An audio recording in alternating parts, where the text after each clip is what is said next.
كما سبق وأكدت مصادرنا بخصوص رحيل محمد فاخر وطاقمه عن فريق الرجاء البيضاوي، وجه قبل لحظات الإطار الوطني خطاب الوداع لاعبيه، معلنا لهم عن قرار استقالته من منصبه كمدرب للفريق رسميا.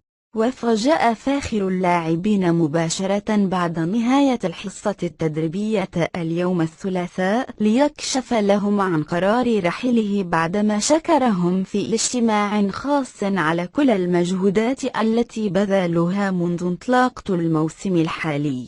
تجدر الإشارة إلى أن فاخر أكد للاعبيه أنه سيقدم استقالته بشكل رسمي في رسالة إلى إدارة الفريق في انتظار تعيين مدرب جديد لإنهاء الموسم. لا تنسى الاشتراك في قناتنا لتصلك فيديوهات جديدة. اضغط على زر أبوني الموجود في الأسفل للاشتراك.